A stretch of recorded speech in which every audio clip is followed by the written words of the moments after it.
England tour के लिए जब टीम इंडिया का ऐलान किया गया था, टेस्ट टीम का जब ऐलान किया गया था, तो एक प्लेयर की काफ़ी चर्चा हुई थी जिन्हें टीम में शामिल नहीं किया गया था। वो नाम सरफराज खान का था।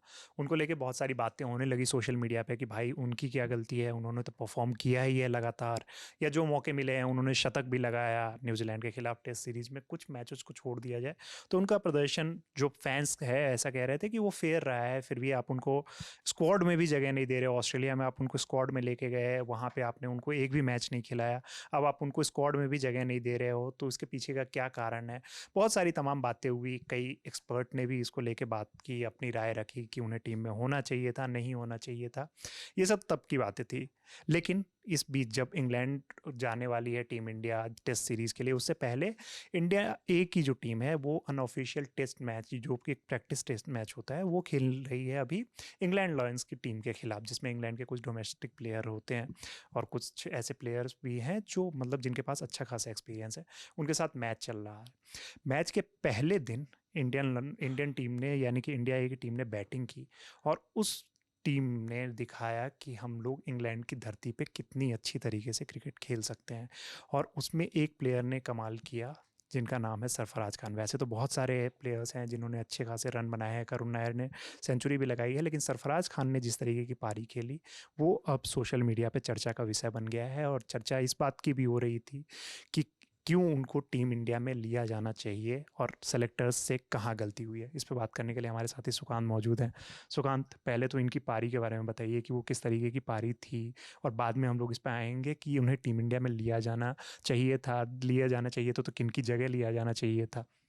देखिए, अगर अभी आप टीम इंडिया की बात करोगे, जैसे जो टीम अनाउंस हुई है, तो बात अगर उन 16 लोगों की हो तो उनका अभी प्रदर्शन अभी आपने जो देखा है, खास करके क्योंकि अगर टीम में अगर किन्हीं की जगह पे अगर इनकी जगह किसी ने ली है तो वो तो करुण नायर है। तो वो और बोला भी गया था। हाँ, कि करुण नायर जो है वो सरफराज खान की जगह इस टीम में है। क्योंकि करुण नायर इससे पहले ऑस्ट्रेलिया की आप बात कर रहे थे, न्यूजीलैंड की बात करते थे, करुण नायर लंबे समय से जो इंडियन क्रिकेट सर्किट है, खास करके इंडियन टीम, उसमें नहीं खेले हैं। लास्ट टाइम वो इंग्लैंड में ही खेले थे, उसके बाद 7-8 साल 7 साल हो गए हैं लगभग, तो 7 साल बाद।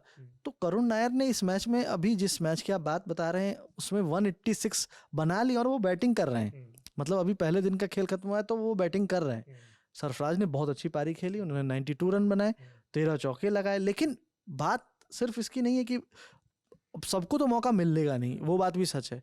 और ये जितने भी यंगस्टर्स हैं जो इसमें अभी टेस्ट किए जा रहे हैं, इंडिया में बहुत सारे बॉलर्स भी हैं, बहुत सारे बैट्समैन भी, इनमें से कई लोगों को मौका नहीं मिला है उस टीम में। लेकिन एक चीज़ जो है, अभी 16 का जो स्क्वाड है, हो सकता है इसको आगे बढ़ाया जाए, ये भी हो सकता है। नहीं, और अगर नहीं बढ़ाया जाता है, अगर यही 16 लोग अगर आगे खेलते हैं, तो ये जो प्रदर्शन अभी करेंगे इस पर तो नज़र होगी सबकी, तो आगे मौका मिल सकता है। पर क्या इससे पहले जब मौके मिले थे तो क्या सब में सरफराज ने कुछ किया था? ऐसा नहीं। न्यूजीलैंड के दौरे में पूरा उन्हें मौका मिला, एक सेंचुरी उन्होंने लगाई, लेकिन उसके बाद से वो लगातार बहुत ही खराब शॉट खेल के आउट हुए। तो जो लास्ट इम्पैक्ट होता है ना, वो बहुत ज़्यादा दिमाग पे होता है। और जो न्यूजीलैंड के साथ जो आपने अंतिम 2 टेस्ट, मतलब जो टेस्ट मैच में खेली है, वो पहले ही मैच में बेंगलुरु में आ गई थी जो सेंचुरी आप बता रहे हैं। मतलब उसके बाद आप पुणे में खेले, मुंबई में खेले, कुछ नहीं कर पाए। ऑस्ट्रेलिया दौरे पे गए थे लेकिन वहाँ चोटिल हो गए। एक मैच में मौका भी मिला जिसमें जो एक प्रैक्टिस टेस्ट टाइप का था, ठीक है, उसमें कुछ खास नहीं कर पाए। तो बात होती है कि अगर आपको मौके मिले तब आपने क्या किया। ये बात आपको याद होगा, गावस्कर साहब ने भी जो है बातचीत में ये बताया था, ठीक है, एक जगह इंटरव्यू में उन्होंने कहा था कि जब मौके मिलते हैं तो आपको उसको भुनाना होता है। अगर आप मौकों को नहीं भुनाओगे तो टीम इंडिया में इतने प्लेयर्स अभी हैं जो अच्छा कर रहे हैं, जो आपको रिप्लेस कर सकते हैं, इसमें कोई दो राय नहीं है। और अभी आपने देखा डोमेस्टिक सर्किट में करुण नायर का फॉर्म क्या है, और वो यहाँ पे भी दिख रहा है। ऐसा नहीं कि करुण नायर फ्लॉप हो गए और सरफराज चल गए इसलिए ये बात हो रही। तो वो बैलेंस देखना होगा, और सेलेक्टर्स ने जो भी टीम बनाई है उसके पीछे एक रीजन है कि एक यंगस्टर्स की टीम बना रहे हैं। लेकिन जो प्लेयर्स इसमें मौके से, क्योंकि एक सरफराज ही है जो कि इनको लगातार खेल रहे थे और वो अब बाहर हुए, तो उनकी जगह अगर किसी ने ली है तो वो करुण नायर है। और करुण नायर पर आज भी नजरें होंगी क्योंकि 186 नॉट आउट वो खेल रहे हैं, तो डबल सेंचुरी लगा सकते हैं। और वो जिस तरह से अभी लगातार रेड बॉल क्रिकेट में खेल रहे हैं या फिर वाइट बॉल क्रिकेट में भी उनके बल्ले से जो रन बन रहे हैं, वो दिखाता है कि कंसिस्टेंसी उनमें अभी है। तो अभी तत्काल के लिए मुझे नहीं लगता है कि उनकी जगह पे अभी बन रही है। हो सकता है कि टीम स्क्वाड अगर थोड़ा सा एक्सटेंड करे 16 की जगह 18, जो इंडिया ए के प्रदर्शन पे कई बार होता भी है। पिछली बार भी हमने देखा देवदत्त पड्डीकल को मौका मिल गया था ऑस्ट्रेलिया में, तो वैसा कुछ अगर मौका मिला तो हो सकता प्लेयर इंजर्ड वगैरह हो जाए तो हाँ। उसमें नाम आ सकता है। सरफराज के बारे में बताया, जैसा कि सुकांत ने बताया कि 92 उन्होंने बनाए और 8 रनों से वो अपने शतक से चूक गए। सुकांत, सरफराज की अगर रिकॉर्ड की बात कर लें, मतलब ओवरऑल उन्होंने अब तक 6 टेस्ट मैच खेले हैं, जिसकी 11 इनिंग में उन्होंने 371 रन बनाए हैं। उसमें एक इनिंग में 150 आया है, यानी कि बाकी की जो 10 इनिंग है उसमें 221 रन आए हैं। तो ये प्रदर्शन जो है वो कहीं ना कहीं, और उन्होंने इंडिया में ही टेस्ट मैच मोस्टली खेले हैं। तो अब ये जो प्रदर्शन है वो, मतलब इस पे आर्ग्यूमेंट हो सकता है कि सेलेक्टर्स ने अपनी जो मतलब बात रखी है कि उनकी जगह करुण नायर को क्यों ले जाया गया। उस टाइम पे भी ये कहा गया था कि हम एक्सपीरियंस, क्योंकि करुण नायर के पास वहाँ काउंटी क्रिकेट खेलने का एक्सपीरियंस है, तो एक एक्सपीरियंस जो है वो, और आपने सही बात बताई कि टीम में जगह अभी बनती हुई नहीं दिख रही है, कि आपके स्क्वाड में वैसी जगह ही नहीं बन पा रही है कि आप किसको ड्रॉप करोगे। ड्रॉप करने का भी नाम आता, आप अभिमन्यु ईश्वरन से इनकी बात नहीं कर सकते, क्योंकि अभिमन्यु ईश्वरन को आप टॉप ऑर्डर के लिए लेके गए हो। और यहाँ पे सरफराज की अगर बात आ रही है, जो मिडिल ऑर्डर में कोई और प्लेयर खेल सकते हैं तो वो करुण नायर ही हो सकते हैं। तो करुण नायर का आपने बताया, करुण नायर ने 186 की जो पारी खेली है वो दिखाया है उन्होंने कि उनके अंदर जिस तरीके का पोटेंशियल है और जो वो लगातार डोमेस्टिक सर्किट में करते आए हैं, तो कहीं ना कहीं अगर उन्हें भी मौका नहीं मिलता तो वो उनके साथ नाइंसाफी होती कि आप उनको क्यों नहीं मौका दे रहे हो, इसका फिर क्या जवाब होता। अब हम लोग वापस फिर सरफराज पे आते हैं। तो सरफराज को लेके ये चल रहा है सोशल मीडिया पे कि इनको आपने ऑस्ट्रेलिया में भी मौका नहीं दिया इनको, मतलब। और फिर एक और चीज़, एक और थ्योरी चल रही है कि इन्होंने अपना जो आप फिटनेस का एक पैमाना रखते थे, जो बहुत पहले से चल रही है कि वो जब डोमेस्टिक खेला करते थे, इंटरनेशनल में उनको नहीं जगह मिली थी, तो इसके पीछे भी ये कारण बताया जाता था कि उनकी फिटनेस जो है वो उस तरीके की नहीं है। लेकिन उसके बाद फिर उन्होंने यो टेस्ट वगैरह पास किया, उसमें अच्छे नंबर लेके आए, इंटरनेशनल में मौका मिला, एक मैच में उन्होंने सेंचुरी भी बनाई। लेकिन अब जो आ रहा है कि उन्होंने 10 kg वेट भी लूज किया है, वो फोटोज़ भी उसके सामने आई थी। तो उसके बाद ये आर्ग्यूमेंट चल रहा है कि अब तो आपके पास कोई बहाना भी नहीं है। लोग सवाल उठा रहे हैं, फैन सवाल उठा रहे हैं कि अब तो आपके पास ये भी बहाना नहीं है कि उनका वेट ओवर वेट है या फिर उससे फील्डिंग में कोई दिक्कत आ रही है, तो अब क्यों नहीं मौका मिल रहा है। तो यहाँ पे वही लग रहा है ना कि आप, मतलब इनको किन की जगह, ये ऐसा नहीं है कि सरफराज को सिर्फ प्रदर्शन के कारण बाहर किया गया, ये भी रीज़न है यहाँ पे। ये भी नज़र आ रहा है कि कहीं ना कहीं स्क्वाड में आपकी जगह ही नहीं है। क्या रवि, तो पिछले अगर देखो मौका मिला किसको, नीतीश रेड्डी को, है ना, ध्रुव जुरेल को। ध्रुव जुरेल वहाँ कुछ खास नहीं किए, लेकिन अभी इस मैच में भी अगर आप देखो तो वो 82 नॉट आउट खेल रहे हैं।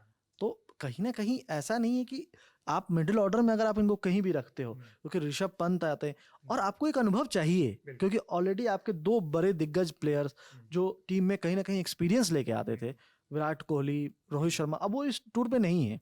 तो आपके पास एक्सपीरियंस में अगर ऋषभ पंत अगर देखें तो ये है, रविंद्र जडेजा है, के एल राहुल है। तो के एल राहुल तो हो सकता है top of the order batting करे, तो वो एक चीज़ है। मुझे अभी नहीं लगता कि अभिमन्यु ईश्वरन को टीम में, स्क्वाड में अभी जगह मिलने वाली है। लेकिन जो 11 की अगर बात करूँ तो कई सारे ऐसे प्लेयर्स हैं जो, अब आप देखो साई सुदर्शन, उन्होंने लगातार आईपीएल में अपने आप को परफॉर्म करके दिखाया और कंसिस्टेंटली वो रन बना रहे हैं। तो अब उनको टेस्ट अगर नहीं किया गया तो उनके साथ भी तो नाइंसाफी होगी ना। ये सिर्फ बात सरफराज की नहीं है, यहाँ बात है कि उन सारे यंगस्टर्स की भी और उन सारे प्लेयर्स की जिनको मौका मिला और उन्होंने क्या किया। ठीक है, आप बहुत अच्छा कर रहे हैं, ये बहुत अच्छी चीज़ है इंडिया के लिए। यही तो प्लस पॉइंट है कि इंडिया के पास इतने सारे बैकअप्स भी अच्छे हैं। तो अभी क्योंकि टेस्ट होना है, ऑलरेडी 5 मैचों की टेस्ट सीरीज है, इसमें कई सारे प्लेयर्स पता चलेंगे कैसा है क्या नहीं। और जो बात है कि आगे ये क्या होगा, कैसे होगा, कि 16 ही रहेगी या टीम में 18 सदस्यीय टीम जो है वो अभी 18 सदस्यीय, सॉरी, 18 सदस्यीय टीम अनाउंस की गई है। हो सकता है वो, हाँ, मतलब कोई प्लेयर इंजर्ड हो जाए, कुछ भी हो जाए, मतलब वो एक अपॉर्चुनिटी जो है वो क्रिएट होगी, तो वहाँ पे हो सकता है कि शायद आपका नाम सबसे ऊपर आ जाए, आपको स्क्वाड में जगह मिल जाए। लेकिन ओवरऑल अभी की जो बात की जाए कि जो एक सोशल मीडिया पे बज़ बना है कि सरफराज को क्यों नहीं लिया गया, तो इसके पीछे का जो कारण है ये एक हो सकता है कि आप करुण नायर को ही ड्रॉप कर सकते थे, तभी सरफराज को मौका मिल सकता था, क्योंकि दूसरा कोई और ऑप्शन नज़र नहीं आता कि आप इस प्लेयर को नहीं क्योंकि आप नीतीश रेड्डी को ड्रॉप नहीं कर सकते हो, ऋषभ पंत आपके विकेट कीपर है, उनको नहीं कर सकते, मतलब आपके पास कोई ऑप्शन ऐसा नहीं है कि जो बच रहा था। जैसे ऑस्ट्रेलिया में था कि नीतीश रेड्डी को ले जाने के पीछे कारण क्या था कि वो पेस बॉलिंग भी कर लेते हैं। तो पेस बॉलिंग के लिए जहां पे भी मदद होगी वहाँ पे इनका नंबर, क्योंकि सिर्फ बैटिंग नहीं चाहिए, आपको वो बैलेंस चाहिए ऑलराउंडर के रूप में, तो वो देते हैं। इसी वजह से शार्दुल तक को भी ले जाया गया। बिल्कुल। और आप देखो वो है, फिर ध्रुव जुरैल है, आपके पास एक विकेट कीपर विकल्प में चाहिए, वो तो चाहिए ही, वो तो ऋषभ पंत के अलावा वो, तो सिर्फ ऐसा नहीं है कि सबका रोल जो आप देख रहे हो ना, जो आप बोल रहे हैं कि करुण नायर ही एक हो सकते, वो बिल्कुल वही है, करुण नायर ही एक हो सकते थे, और करुण नायर तो अपने आप को प्रूव कर रहे हैं, ऐसा थोड़ी कि उन्होंने प्रूव नहीं किया है। बिल्कुल, तो करुण नायर ने अपने आप को प्रूव किया है। तो सरफराज को टीम में मौका मिलना चाहिए था या नहीं मिलना चाहिए था, इसके बारे में आपकी क्या राय है, हमें कमेंट बॉक्स में ज़रूर बताइए। और उन्हें अगर टीम में जगह भी दी जाती, यानी कि स्क्वाड में जगह दी जाती, तो उन्हें किन की जगह शामिल किया जाता, ये भी हमें बताइएगा। इस वीडियो में हमारे साथी हैं सुकांत, मेरा नाम है रविराज, वीडियो को शूट किया है हमारे भाई राशिद ने। देखते रहिए ललन टॉप स्पोर्ट्स। धन्यवाद।